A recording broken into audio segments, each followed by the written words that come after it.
आज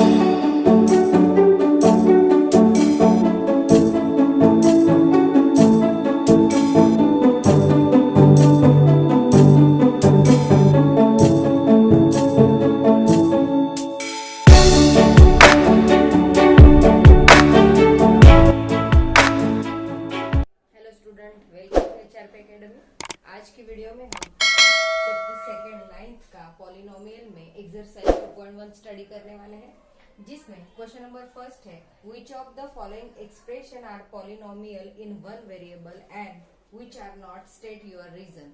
इसमें आपको क्वेश्चन में कुछ पॉलिनोमी दे के रखी है और उनके बारे में आपको पूछा है कि क्या ये वन वेरिएबल वाली पॉलिनोमी है या नहीं, और यदि नहीं है तो क्यों नहीं है, उसका रीजन आपको देना है। तो यहाँ पर सबसे पहला क्वेश्चन है 4x square minus 3x plus 7। इसमें ये पॉलिनोमी है क्योंकि इसमें वेरिएबल भी एक ही है और जो वेरिएबल है उसकी जो पावर है या जो एक्सपोनेंट है वो भी एक होल नंबर है, क्योंकि हमारा रूल वही है, हम पॉलिनोमी उसी को कहते हैं जिसका पावर या तो नेचुरल नंबर या तो होल नंबर होना चाहिए। तो यहाँ पर 2 और 1 ये उनके एक्सपोनेंट है यानी कि घातांक है, इसीलिए यह पॉलिनोमी है।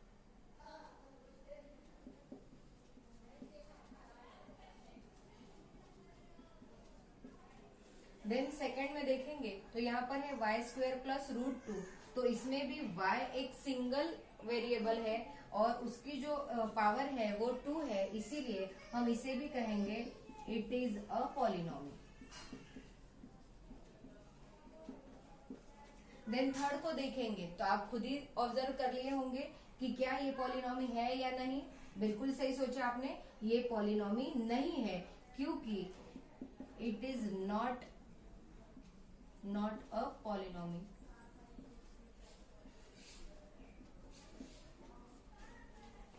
बिकॉज इसमें जो आप देखोगे एक्सपोनेंट, इसको मैं यदि कन्वर्ट करूं तो 3t⁻1/2 है प्लस t√2 है। तो इसका जो एक्सपोनेंट है, t का जो एक्सपोनेंट है वो क्या है, होल नंबर नहीं है। तो यही रीजन हम लिखेंगे because the exponent of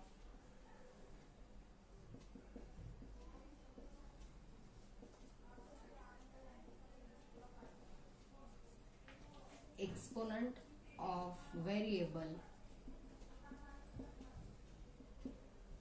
is not whole number, इसीलिए ये पॉलिनोमी नहीं है। Then fourth question y plus 2/y। तो इसे भी मैं जब चेंज करूंगी, कन्वर्ट करूंगी तो y प्लस 2y⁻1, इस तरह से इसका भी एक्सपोनेंट आप देखोगे ये वन वेरिएबल है, पर इसमें क्या प्रॉब्लम है, इसमें जो पावर है या जो एक्सपोनेंट है वो -1 है, इसीलिए इसे भी हम पॉलिनोमी नहीं कह सकते। तो सेम ऊपर जो लिखा है वही सेम टू सेम आपको यहाँ पर भी लिखना है। आप उतने समझदार हो ही कि यही लाइन यहाँ पर भी आने वाली है, ये आपको समझ में आएगा। It is not a polynomial because the exponent of variable is not whole number. And last question x⁻10 plus y⁻3 plus t⁻15। आपका क्वेश्चन क्या था, वन वेरिएबल चाहिए और है या नहीं। तो इसमें वेरिएबल 1, 2 एंड 3 है, इसलिए ये वन वेरिएबल पॉलिनोमी नहीं है, बट ये पॉलिनोमी है। पर 3 वेरिएबल इसमें है, इसीलिए ये पॉलिनोमी है क्योंकि उनके जो एक्सपोनेंट है वो होल नंबर है। तो it is a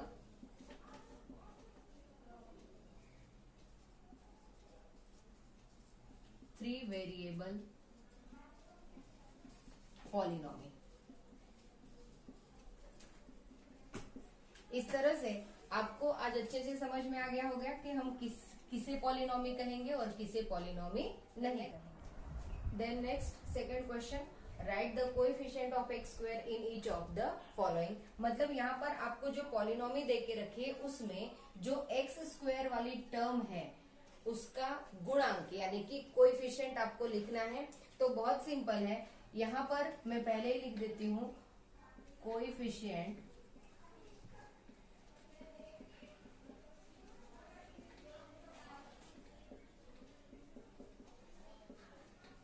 of x square.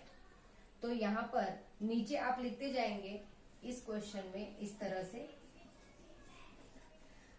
जो है एक्स स्क्वायर है, तो उसका जो कोएफिशिएंट है यानी कि आगे उसके साथ जो लिखा हुआ अंक होता है वो यहाँ कुछ नहीं है, तो हम उसको क्या इमेजिन करते हैं, 1 इमेजिन करते हैं, यानी कि यहाँ पर जो कोएफिशिएंट होगा वो क्या होगा, 1 होगा।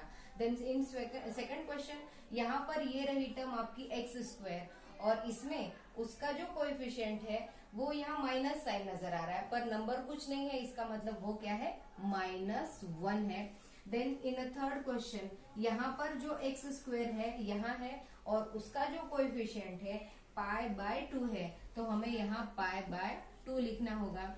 देन इन फोर्थ क्वेश्चन, यहाँ पर √2x-1 है, यानी कि एक्स स्क्वायर वाली टर्म है ही नहीं, क्योंकि ये लीनियर इक्वेशन है, ये क्वाड्रेटिक इक्वेशन नहीं है, तो इसमें एक्स स्क्वायर नहीं है, मतलब उसका कोएफिशिएंट नहीं है, तो हम उसे क्या शो करेंगे, 0 शो करेंगे। इस तरह से आपको कोई भी टर्म दी जाए तो उसका कोएफिशिएंट यानी कि गुणांक लिखना समझ में आ जाना चाहिए। मोस्ट इम्पोर्टेंट चीज ये है कि उसका जो साइन होता है उसे भी आपको साथ में लेके चलना है। यदि आप यहाँ सपोज -1 आप नहीं लिखते हो तो वो आपका गलत माना जाता है।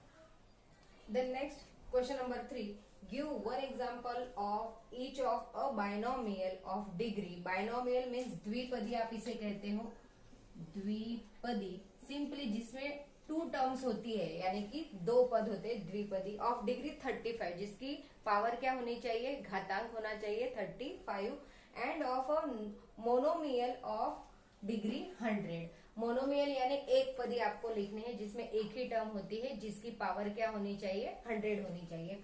तो सिंपल है बहुत ही। आपको पहले बाइनोमियल का मैं एग्जांपल देती हूँ। मोनोमियल मतलब एक पदी होती है, तो बाइनोमियल जो है कोई भी एग्जांपल ले सकते हैं, जैसे -3x रेज़ टू 35 -5।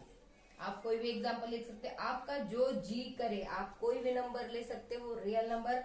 बस शर्त यह है कि उसमें जो वेरिएबल होगा उसकी पावर 35 होनी चाहिए। और सपोज मैं कोई और एग्जांपल दे दूं, suppose √5 y rays to 35 -2y, इस तरह से ये भी चलेगा। और एग्जांपल आपको चाहिए, suppose -7x raise to 35 +3x raise to 2, इस तरह से आप देख सकते हो। यहाँ पर भी 2 टर्म्स है, 2 टर्म्स है, और यहाँ पर भी 2 टर्म्स है, यानी कि ये क्या हो गई, आपकी बाइनोमियल हो गई। बस इसमें कंडीशन क्या थी कि डिग्री 35 होनी चाहिए। और उसके बाद नेक्स्ट एग्जांपल आपको देना है मोनोमियल का, यानी एक पदी का। तो हम लिखेंगे मोनोमियल, जिसे आप एक पदी कहते हो। इसमें 100 उसकी डिग्री होनी चाहिए, तो कोई भी टर्म ले लो। सपोज हमने लिखा 7x रेज़ टू 100, बस सिंगल टर्म लिखना है। या सपोज -125x रेज़ टू 100, या suppose √6x raise to 100।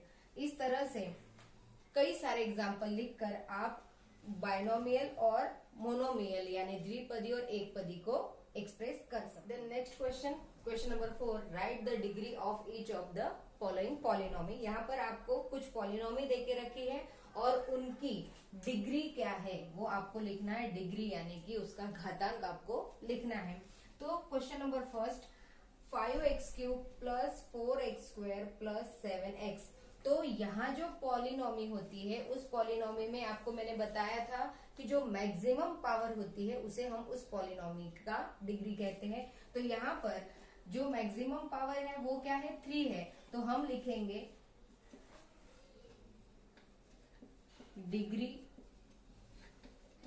Of पॉलिनोमी, वो नीचे की तरफ। तो फर्स्ट जो है उसकी मैक्सिमम डिग्री क्या है, 3 है, तो पॉलिनोमी की जो डिग्री हो गई वो भी 3 हो गई। देन सेकंड क्वेश्चन में जो मैक्सिमम डिग्री है वो है 2, इसीलिए हम यहाँ लिखेंगे degree of polynomial is equal to 2। Then third question में 5t - √5, तो यहाँ जो मैक्सिमम डिग्री है ये है 1। लीनियर इक्वेशन में पावर शो नहीं होता है पर वो 1 होता है, तो इसकी जो डिग्री है वो हम लिखेंगे 1।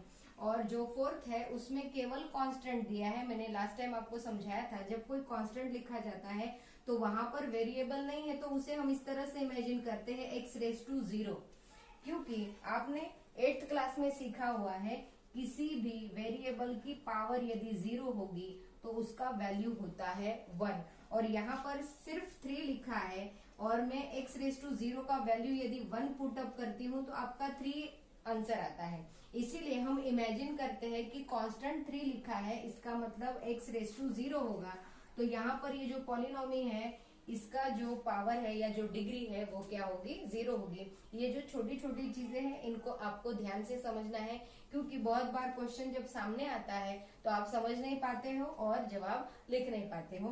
तो जो कांस्टेंट टर्म होती है उसकी जो पावर होती है वो क्या होती है, 0 होती है। Next question of this exercise 2.1 and it is last question. Classify the following as a linear, quadratic and cubic. linear यानी रैखिक, quadratic यानी द्विघात और cubic यानी त्रिघात। तो आपको इनको क्लासीफाई करना है। तो मैंने इसलिए कहा कि linear यानी जिसकी घात 1 होती है, quadratic यानी जिसकी घात 2 होती है और cubic यानी जिसकी घात 3 होती है। तो उसी के अकॉर्डिंग आप तुरंत इन्हें क्लासीफाई कर सकते हो। बहुत ही ईजी है। जैसे कि आप फर्स्ट इक्वेशन देखिए, फर्स्ट पॉलिनोमी x² प्लस x, तो मैक्सिमम इसकी जो डिग्री है वो क्या है, 2 है। इसीलिए तुरंत आप समझ गए होंगे कि हम इसे क्या कहेंगे, क्वाड्रेटिक कहेंगे।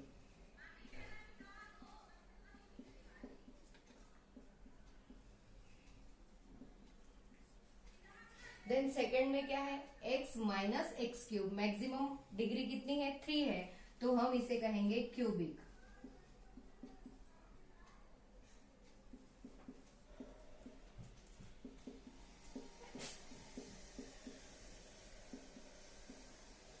देन थर्ड में y प्लस y² प्लस 4, तो मैक्सिमम पावर इसमें भी कितनी है, 2 है, इसीलिए हम इसे कहेंगे क्वाड्रेटिक।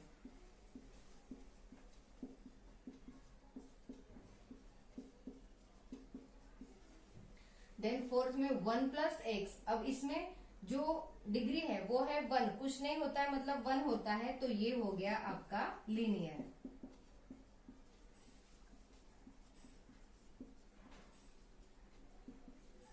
जिसे आप रैखिक कहते हैं।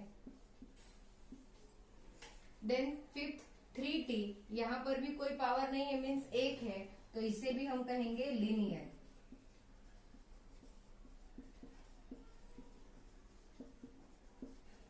देन 6 में है r², तो इसकी जो डिग्री है वो है 2, यानी कि ये हो गया क्वाड्रेटिक।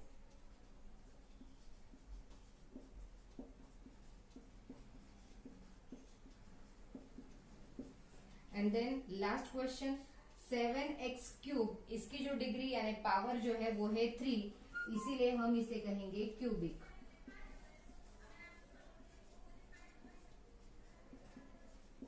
इस तरह से आपकी जो एक्सरसाइज 2.1 है वो खत्म हो गई है। आप इसे ध्यान से समझिए और नोट डाउन कीजिए अपने नोटबुक में। यदि कभी कोई टॉपिक समझ में नहीं आता है तो आप वीडियो को दोबारा देखिए। समझ में ना आए तो कमेंट्स बॉक्स में जरूर लिखिए। Thank you.